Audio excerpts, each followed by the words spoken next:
All right, Tony here with Alex, and we're talking split squat. So a split squat is a very basic, very functional movement that we use a lot in our programming, and we see a lot of you do here on the fitness center floor. We want to make sure that we're highlighting the things that we should be looking for and those things that you need to really concentrate on when we're looking at a split squat.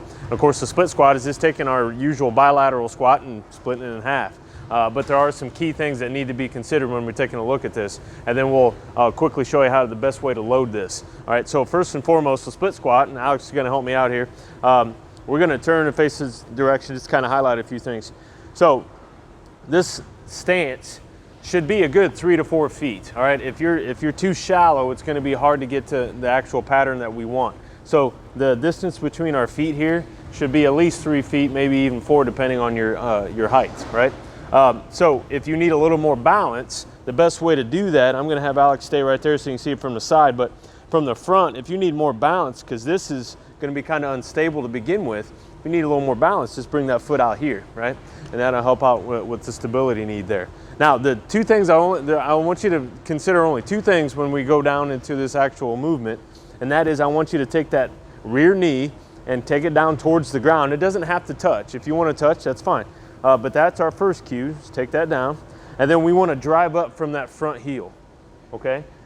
So something I always take a look at when we're looking at this in our groups or whatever we're doing, I should be able to put my fingertips right underneath those toes. If not, we're really driving forward. We don't want that knee to be front loaded. Now, I'm not necessarily concerned about that knee coming out over the toe necessarily, but I don't want to front load that knee. So we want to drive from that heel as we come back up to that standing position. All right, Alex, if you can face that direction for me, face the camera.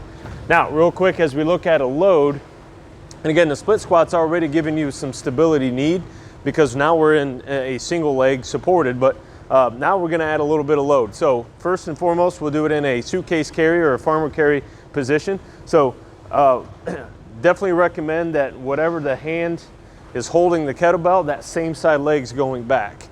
And again, how we're loading the system is going to be best off to start with, right? And again, go down, we're just dropping that back knee and then driving up off of that front heel. All right, now if we want our next level here, now we're just going to bring it into a waiter's carry or an offset hold, and that's going to be up in our clean position, getting that elbow nice and tight.